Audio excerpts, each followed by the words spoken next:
नमस्कार। ग्लोबल संवादमा यहाँलाई हार्दिक स्वागत गर्न चाहन्छु। म अन्जु तामाङ। ग्लोबल संवादमा हामीले फरक व्यक्तिसँग फरक विषयवस्तुमा कुराकानी गर्दै आइरहेका छौँ।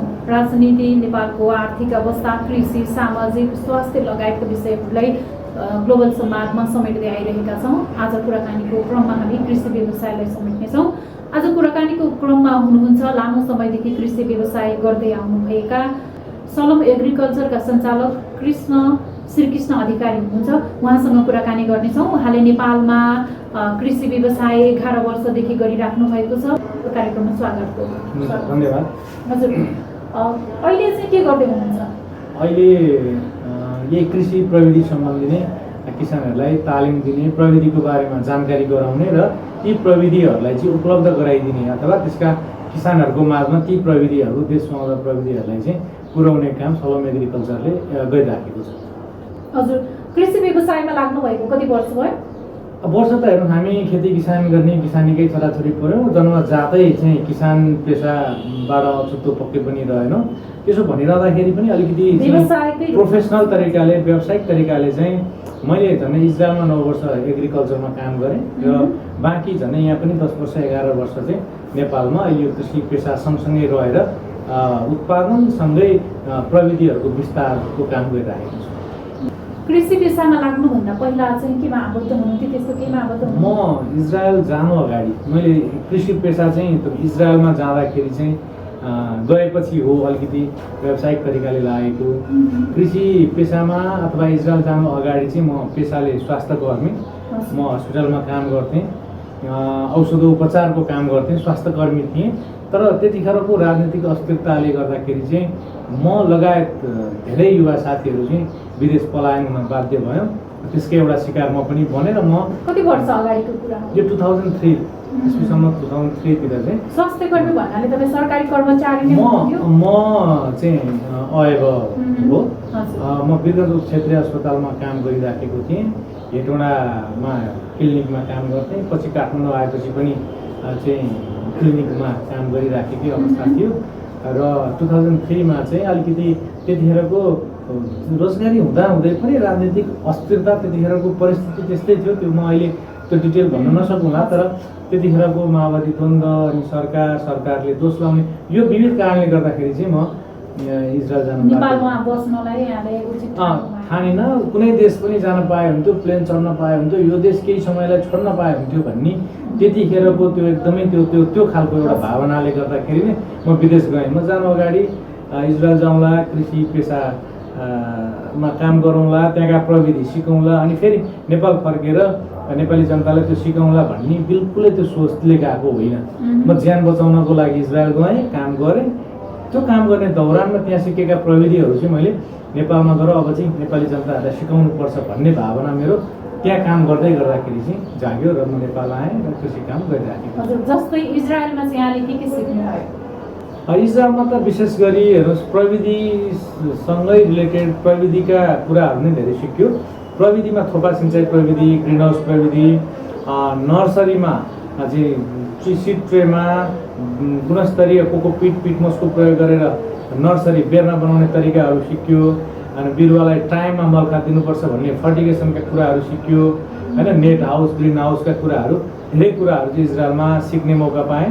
त्यो चाहिँ सिकाइ भनेर पढाइ मात्रै भन्ने भएन, त्यो चाहिँ काम सँगसँगै चाहिँ एउटा किसिमको ट्रेनिङ जस्तो अथवा एउटा युनिभर्सिटीमा चाहिँ डिग्री लिए जस्तो चाहिँ त्यो खालको चाहिँ त्यहाँको काम गराइ सँगसँगैका अनुभवहरूले चाहिँ मलाई त्यो प्रविधिमा अझै पोख्त बनायो, प्रविधिको बारेमा अझै जानकारी पाएँ।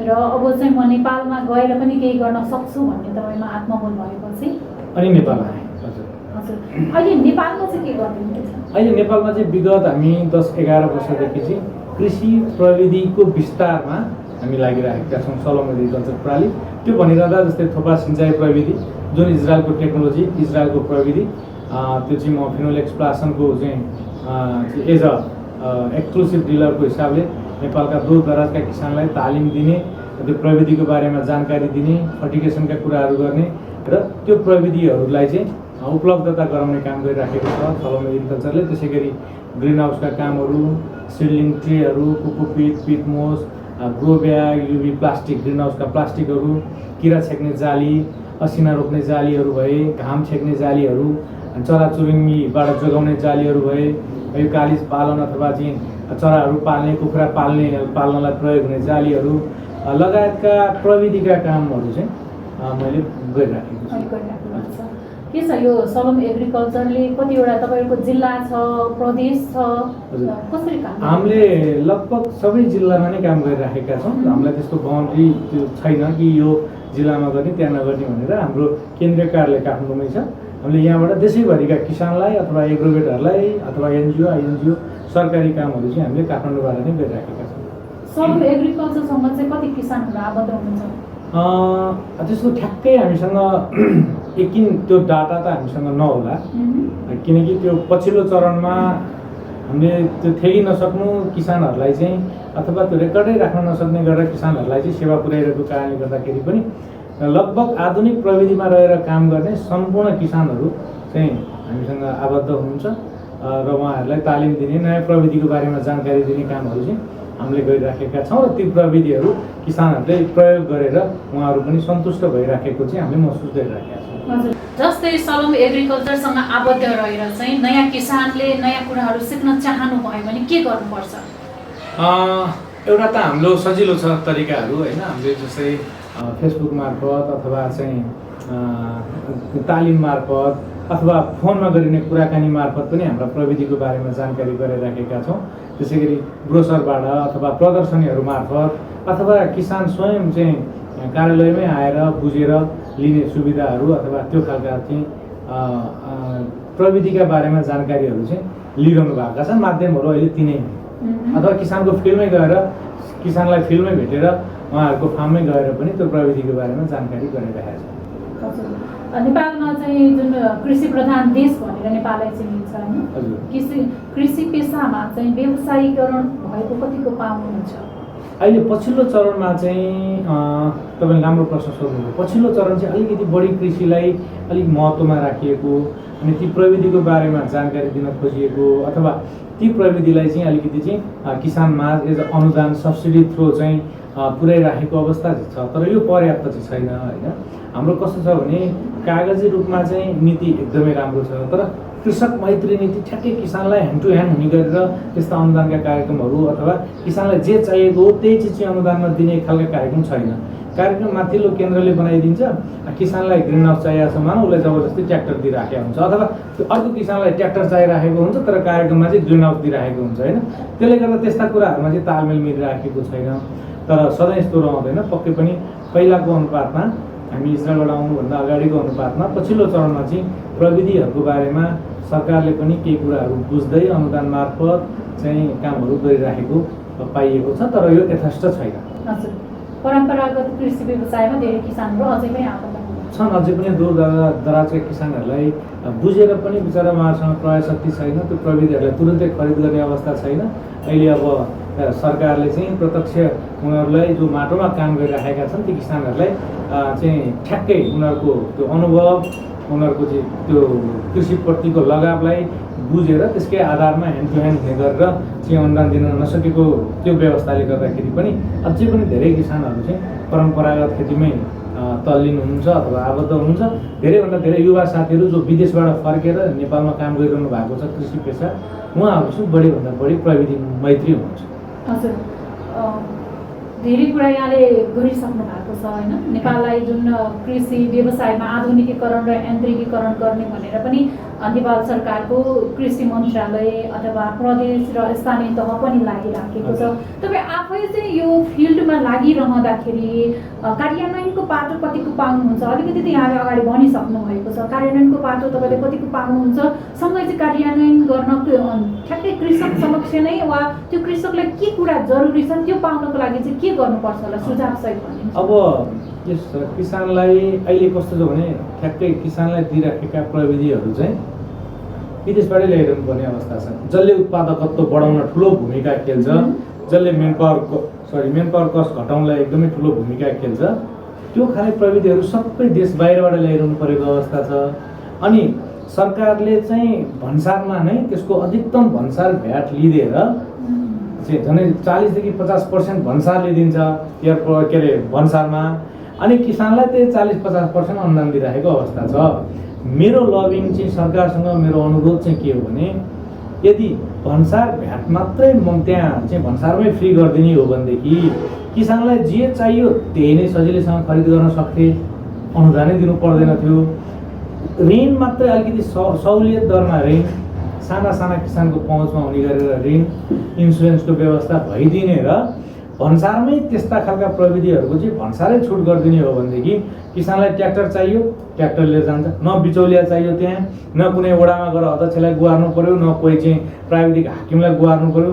आज किसानलाई ग्रिन हाउस चाहियो, ग्रिन हाउस खरिद गर्छ, अलरेडी 40% 50% भन्सार छुटै भइसक्यो, मतलब उसलाई अनुदानै पाइसक्यो। कसैलाई कच्चिया चाहिएको छ, हैसिया चाहिएको होला, ती चिजहरूको चाहिँ भन्सारमा नै भन्सार छुट गरिदिने हो भनेदेखि चाहिँ यो अन्न धुन्न दिइरहेको अनुदानमा भएका चुहावटहरूलाई चाहिँ त्यो खाले चिजले रोक्न सक्थ्यो भन्ने लबिङ पर्सनली मेरो लगायत धेरै साथीहरूको कुराहरू तिनै छन्। त्यसले गर्दाखेरि किसानलाई महँगो परिरहेको छ भन्सार, अत्याधिक भन्सार वृद्धिले गर्दाखेरि यो भन्सार छुट भइदियो भनेदेखि एउटा कुरो। अर्को चाहिँ किसानलाई हचुवाका अनुदान, बिचौलिया बढाउने खालका अनुदान, कुनै हाकिमलाई रिजाउनु पर्ने अनुदान, गाउँपालिकाका अध्यक्ष अथवा चाहिँ प्राविधिकलाई रिजाउनु पर्ने खालका, सधैँ अरूलाई गुरु नै मानिदिरहनु पर्ने खालका अनुदानको व्यवस्थालाई हटाएर पारदर्शी तरिकाका चाहिँ यी खालका भन्सारै छुट हुने खालको व्यवस्था भइदियो भने इन्सुरेन्स, बालीको पनि इन्सुरेन्स, अनि त्यसलाई मूल्याङ्कन गर्ने प्राविधिक गतिलाई भइदिने हो भनेदेखि र सहुलियत ऋण। अब एउटा किसान, जुम्लाको किसान आएर काठमाडौँमा खेती गरिराखेको छ, बिचरा उसको यहाँ धितो छैन, अनि जुम्लाको जग्गा हेर्न ब्याङ्क जाँदैन, अनि उसलाई काम गर्ने एकदम विलिङ छ, गरौँ भन्ने त्यो चाहना छ, तर उसले रोल्पाको जग्गा राखेर ऊ यहाँ ऋण लिएर काम गर्न सक्दैन। हो त्यसलाई राज्यले कसरी ग्यारेन्टी गरिदिन्छ कि त्यो किसानलाई चाहिँ लगानी गर्दाखेरि त बैङ्क पनि डुब्दैनस् अनि किसानलाई पनि फाइदा हुन्छ भन्ने खालका जबसम्म त्यो ग्यारेन्टी बन्ने खालका चाहिँ यो सहुलियत ऋणको व्यवस्था बन्दैन तबसम्म अलिकति हालिमुहाली चलाउन सक्ने ठुला घरानिया, ठुला व्यापारी, ठुला किसान भनिएकाहरूलाई मात्रै यस्ता अनुदान र यो सब्सिडीवाला लोनहरू जति पनि ऋणहरू छन्, इन्सुरेन्सका कुराहरू चाहिँ यो माथिल्लो अलिकति चाहिँ चहल पहल गर्न सक्नेलाई मात्रै हुन्छ। तल्लो स्तरका किसानहरूलाई, साधारण किसानहरूलाई चाहिँ यो यसले खासै त्यत्रो अर्थ राख्दैन, फाइदा छैन। त्यसले गर्दाखेरि साना किसानलाई हुने खालका चाहिँ प्रविधि मैत्री त्यस्ता नीतिहरू बनियो भनेदेखि अझै राम्रो हुन्थ्यो। हजुर, नेपालमा चाहिँ धेरै युवाहरू जो जनशक्ति नेपालको विकासको लागि आवश्यक छ होइन, ती युवाहरू चाहिँ अब कति त विदेश गएर तपाईँ जस्तै त्यहाँको कुरा सिप लिएर नेपाल फर्केर व्यवसाय गर्ने हुनुहुन्छ, कति चाहिँ अब नेपाल विदेश जाने र विदेशमै बस्ने होइन, नेपाल आएपछि त्यो कामहरू पनि अब कुनै गर्न उपयुक्त होला, कुनै उपयुक्त नहोला होइन। कृषि व्यवसायबाट चाहिँ अब जीविकोपार्जन होला नहोला अथवा सफलता नपाइएला भनेर कतिपय युवाहरू चाहिँ एकदमै त्यो ब्रिटिसमा लिएर चाहिँ यो व्यवसायमा नलाग्ने पनि छन्, कतिले बिचैमा छोडेका पनि छन् होइन। त्यस्ता व्यक्तिहरूलाई चाहिँ जो श्रीकृष्ण अधिकारी तपाईँ उदाहरण हुनुहुन्छ, तपाईँले के गर्दै आउनुभएको छ र सफलता पाउनको लागि के गर्नुपर्ने रहेछ भनिदिनुहोस् न। म एउटा सानो उदाहरण दिन्छु। आजकै मात्रै न्युज समाचार पत्रिकामा लेखिएअनुसार यो 3 महिनामा मात्रै 4-5 अर्बको त तरकारीजन्य चिजहरू बाहिरी मुलुकबाट ल्याएको भन्ने डाटा छ 3 महिनाको। लास्ट इयरको तपाईँले डाटा हेर्नुहुन्छ भनेदेखि झनै 38 अर्ब 39 अर्बको चाहिँ हामीले तरकारीजन्य चिजहरू जुन हाम्रै देशमा उत्पादन गर्न सक्छौँ, हामीले उत्पादन गर्न सक्छौँ, यो युवा शक्तिलाई लगाएर उत्पादन गर्न सक्छौँ र यो विदेशी नै पैसालाई रोक्न सक्छौँ। त्यस्ता तरकारीजन्य चिजको आयात 40 अर्बभन्दा बेसी वार्षिक छ। दुधजन्य महजन्य चिज 14-15 अर्बको चाहिँ कारोबार भएको डाटा छ हामीसँग लास्ट इयर मात्रै। त्यसै गरी फलफुल 19-20 अर्बको त हामीले फलफुल ल्याएका छौँ जुन हामीले नेपालमा उत्पादन गर्न सक्छौँ। योभन्दा ठुलो चाहिँ सम्भावना भएको ठाउँ के होला त? हामीले यहाँ उत्पादन गऱ्यौँ भनेदेखि त हामीले तुरुन्तै चाहिँ हाम्रो मुद्रालाई बाहिर जानबाट रोकि नै हाल्छौँ। हामीलाई के छ भन्दा धैर्यता छैन हामीसँग। हामीलाई आज लगानी गरेर भोलि नै त्यसको रिटर्न चाहिन्छ, 100% रिटर्न चाहिन्छ। लागत कति छ किसानले क्यालकुलेट गर्दैन। पोहोर अलैँचीको दाम 2000 रुपियाँ, उदाहरण 2000 रुपियाँ किलो थियो, योपालि 1700 मात्रै भयो, लो घाटामा गयो, बर्बाद भयो, सिद्धो नास्यो, अब गरेर खेती गरेर काम छैन भन्ने खालको हाम्रो संकीर्ण सोचले पनि हामीलाई बिगाइरहेको छ। पोहोर 2000 रुपियाँ किलो हुँदाखेरिको हाम्रो कस्टिङ कति थियो, हाम्रो लागत कति परेको थियो, नभए 400 रुपियाँ लागतमा पो त्यो उत्पादन 1 किलो तयार भएको थियो अथवा 2200 पो थियो कि, त्यो खालको क्यालकुलेट नभएको कारणले गर्दाखेरि पोहोरको अथवा परारको हेरेर हामीले यसपालि मन दुखाउने अवस्थाले गर्दाखेरि पनि धेरैजनालाई त्यो नैराश्यता बनाइराखेको अवस्था छ। तरकारी खेती भन्ने बित्तिकै गोलभेडा टमाटो नै खेती गर्ने, टनेल हालिहाल्ने भनिन्छ। सिजन अनुसारको अहिले रायोको साग हेर्नुहोस् त, किलोको 200, 250, 300 रुपियाँ किलो छ। जबकि यसो अलिकति shed, net house, green net केही लगाएर खेती गरिदिने हो भने देशैभरि यो बेलामा मजाले रायोको साग निकाल्न सकिन्छ। 250 रुपियाँ किलोमा रायोको साग बिक्छ यो बेला, 500 रुपियाँ किलोमा धनियाँको पात बिक्छ। हेर्नु, जुनको लागि केही मिहिनेतै छैन। बिउ छर्देको भरमा, बिरुवा रोप्देको भरमा साधारण गाई भैँसीका चाहिँ मल, त्यो कम्पोस्ट मलमा नै मजाले चाहिँ साग फलाउन सक्ने अवस्थामा पनि हामी खालि उसले गोलभेडा गर्यो, गोलभेडैतिर लागेका छौँ, उसले क्याप्सिकम गर्यो, एकरो क्याप्सिकम मात्रै लागिरहेको अवस्थाले गर्दाखेरि पनि हामीले ठ्याक्कै उपभोक्ताको चाहना र उत्पादनको तालमेल नमिल्दाखेरि कहिलेकाहीँ यो नैराश्यता कतिजनामा छ। त्यसो भनिरहँदा नेपालमा 5-7 रोपनी जग्गामा ठुलो महत्त्वाकांक्षा राख्नु चाहिँ भएन। ठुलो महत्त्वाकांक्षा राख्नलाई त ठुलै खालको इन्भेस्ट गर्नु पर्यो, बाहिर एक्सपोर्ट गर्ने खालको ल्याकत राख्नु पर्यो होइन। त 5-7 रोपनी 10 रोपनी जग्गामा एउटा परिवारले व्यावसायिक तरिकाले तरकारी खेती, फलफुल खेती अथवा कुखुरा पालेर हुन्छ कि बाख्रा पालेर खेती गरिने हो भनेदेखि उसले छोराछोरीलाई पढाएर मजाले जीविकोपार्जन गर्न सकिन्छ। तर गर्ने 5 रोपनीमा अनि महत्त्वाकांक्षा चाहिँ महिनाको 3 लाख कमाउने महत्त्वाकांक्षाले चाहिँ अनि उसलाई नैराश्यता हुन्छ कि। त्यसले गर्दा कृषि बुझेर गर्दा सक्सेस भएका किसानहरूसँग कसरी त्यो सफलता मिल्यो, अनसक्सेस भएका फेलर भएकाहरूसँग कसरी फेल भए, यी कुराहरू चाहिँ एटलिस्ट रिसर्च गरेर बुझेर चाहिँ खेतीमा लाग्ने हो भनेदेखि महिनाको 30-40 हजार रुपियाँ कमाउनको लागि विदेश जानु पर्दैन। त्यो कुरा म लेखेर दिन्छु, किनकि हामीसँग अर्बौँको आयात गरेको डाटा छ जुन हामीले यहीँ उत्पादन गर्न सक्छौँ। हामीले आँप मात्रै तपाईँको चाहिँ धेरैभन्दा धेरै फलफुल आयातमा आँप चाहिँ आयात गर्न सक्दा रहेछौँ। हाम्रो आँप बिग्रेर जान्छ, सरकारले त्यो टाइममा बजारसम्म ल्याएर बेचिदिने खालको अथवा त्यो किसानलाई ढुवानीमा मात्रै भयो नि अनुदान दिने खालको व्यवस्था छैन।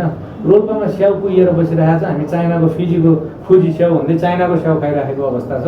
हाम्रो यहाँ फाखेलतिर दक्षिणकालीतिर जुन नासपाती हेर्नुहोस्, अर्ग्यानिक नासपाती, त्यति मिठो नासपाती बिचरा नाङ्लामा राखेको चाहिँ हामी यति सङ्कीर्ण छौँ, हामी यति फटा छौँ, हामी नेपाली, हामी किन्दिँदैनौँ त्यो नाङ्लामा राखे भएर। तर त्योभन्दा घटिया विषादी राखेका चिज, विषादी राखेको न गुलियो छ न मिठो छ चाइनाको स्याउ चाहिँ आफ्नै देशको उत्पादन जसरी हामी गर्व गरेर घरमा पुरै सजाएर चाहिँ राख्छौँ, सजाएर खान्छौँ अथवा हस्पिटलमा भेट्न जाने बिरामीलाई चाहिँ पुर्याइदिन्छौँ। हाम्रो उत्पादनलाई त हामीले माया गर्नु पऱ्यो नि त। पहिला त्यो बाटामा हिँड्दा कहिले चाहिँ अलिकति ठुलाबडाहरूले पनि त्यो किन्न हिचकिचाउँछ, किनकि त्यो नाङ्ला राखेको छ नि त। चाइनाबाट प्लेन चढेर अथवा ट्रेन चढेर आएका चाहिँ फलफुल भए हामी सजिलै त्यसलाई एक्सेप्ट गर्छौँ। त्यसले गर्दा हाम्रो जबसम्म यो खालका विकृत सङ्कीर्ण स्वभावलाई हामी चेन्ज गर्न सक्दैनौँ तबसम्म नेपालमा कृषिमा बिचरा कृषिमा लाग्नुको विकल्प चाहिँ रहँदैन। तर त्यसले उल्लेख्य रूपमा किसानको चाहिँ दैनिकी अथवा जीवनयापनमा ठुलो भूमिका खेल्दैन। खानैपिना पनि मर्नुपर्ने अवस्था रहँदैन किसानलाई। तर राज्यको यस्तै खालका संरचना रहिरहने हो भनेदेखि किसानलाई गाह्रो छ चाहिँ। यो हामी आयातमा मात्रै निर्भर रहिरहन्छौँ। धैर्यता पनि राख्नु पर्यो होइन, व्यवसाय गर्नु सँगै सरकारले पनि तपाईँको अहिले रोल्पा जुम्ला हाम्रो स्याउ संसारै पाइँदैन त्यस्तो राम्रो, त्यति क्रन्ची, त्यति मिठो स्याउ हेर्नु छैन। तर अब त्यहाँ हार्भेस्ट पोस्ट हार्भेस्टका कुराहरू अथवा उत्पादन पछिका ग्रेडिङका कुरा, प्याकिङका कुरा त्यो सरकारले बुझाउन सकेका छैन। बाटोको सुविधा छैन, बिचरा त्यहाँ स्याउको जाँड हालेर बस्नु परेको छ कि गाई भैँसीलाई चाहिँ कुँडो बनाएर खुवाउनु परेको अवस्था छ। त्यो स्याउलाई एटलिस्ट काठमाडौँमा ल्याएर जसरी मार्सी चामलको चाहिँ एटलिस्ट प्रचण्ड र चाहिँ ओली बसेर मार्सी चामल खाइदिँदाखेरि चाहिँ सबैले मार्सी चामल भनेर थाहा पाउन पाए, गर्वले खान पाए। विदेश हाम्रा राजु साई जस्ता सरहरूले, उहाँ सिजनको शिव गौतम जस्ता सरहरूले चाहिँ विदेशी पठाउने खालको चाहिँ वातावरण बन्यो। त्यसरी नै यी ठुला बडा नेता भनाउँदाहरूले अलिकति चाहिँ त्यसको बारेमा चाहिँ एउटा पोलिसी बनाइदिने हो, प्रचार गरिदिने हो, ढुवानीलाई सहज गरिदिने हो भने मुस्ताङमा फल्ने स्याउ, मनाङमा फल्ने स्याउ, जुम्लाका स्याउहरूले ढुवानी नै नपाएर बाटैमा मर्नुपर्ने, बाटैमा कुहिनुपर्ने अवस्थाको अन्त्य हुन्थ्यो र त्यहाँका किसानलाई पनि 2-4 रुपियाँको रोजगारी हुन्थ्यो, 2-4 रुपियाँ त्यहाँका किसानले नि कमाउन सक्थे। हजुर, हामी ग्लोबल संवादको अन्त्यमा छौँ। अन्तिममा मैले सोध्न बिर्सेका र तपाईँले भन्न छुटाउनु भएको केही त्यस्तो छन् भने भन्न सक्नुहुन्छ? भन्नुपर्ने कुराहरू त धेरै छन्, फेरि हामी अर्का कार्यक्रममा अझै लामो तरिकाले अझै भनौँला। देशमा कृषिको ठुलो सम्भावना छ। एभोकाडो उत्तिकै फल्छ, ड्रागन फ्रुट हाम्रो लोकेन्द्र विष्ट मगर आदरणीय चाहिँ लोकेन्द्र सरले त्यत्रो चाहिँ ड्रागन फ्रुटको खेती गरिरहनु भएको छ। तपाईँहरूकै कार्यक्रम मार्फत पनि अझै मजाले चाहिँ खुलेर चाहिँ उहाँका कुराहरू सुन्न पाइयो। लगायत देशैभरि कागती खेतीको उत्तिकै सम्भावना छ, गरिराखेका छन्। धनकुरातिर जानुहोस्, एभोकाडोको यति राम्रो सम्भावना छ, गरिराखेका छन्। उत्पादन गर्नु मात्रै अब ठुलो कुरो भएन, राज्यले त्यसलाई सही बजारीकरण गरिदिन सकेको खण्डमा, अन्तर्राष्ट्रिय बजार खोजिदिन सकेको खण्डमा, एउटा अभिभावकको भूमिका चाहिँ निभाइदिन सकेको खण्डमा हाम्रा उत्पादनहरू चाहिँ सजिलै विदेश जान सक्थे।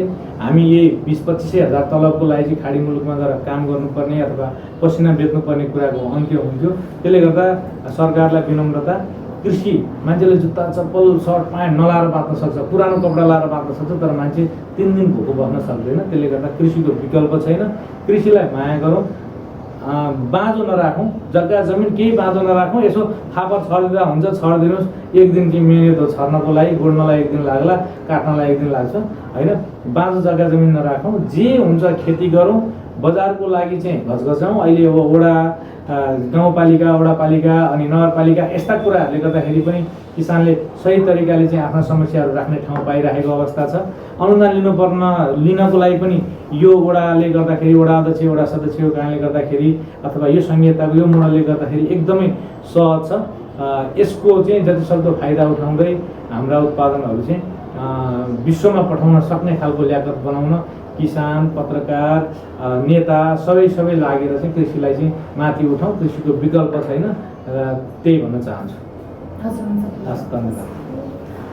उहाँ हुनुहुन्थ्यो सलोम एग्रिकल्चरका सञ्चालक श्री कृष्ण अधिकारी। उहाँले चाहिँ 11 वर्षदेखि नेपालमा अपनाइराख्नु भएको कृषि व्यवसायको बारेमा र अथवा कृषि व्यवसाय गर्ने नागरिकहरूले ध्यान दिनुपर्ने कुराहरूको बारेमा एकदम महत्त्वपूर्ण कुराकानीहरू राखिदिनु भयो। त्यसका लागि हामी धन्यवाद व्यक्त गर्न चाहन्छौँ र ग्लोबल संवादको पनि अन्तमा आइसकेका छौँ। ग्लोबल संवाद हेरेर यहाँले कस्तो लाग्छ सल्लाह सुझाव अनि प्रतिक्रिया दिन नभुल्नुहोला। कार्यक्रम युनिट पनि बिदा चाहन्छौँ। नमस्कार। सत्य, तथ्य, समाचार र विचारका लागि ग्लोबल टिभी युट्युब च्यानललाई लाइक, कमेन्ट, सब्स्क्राइब र सेयर गर्न नभुल्नुहोला।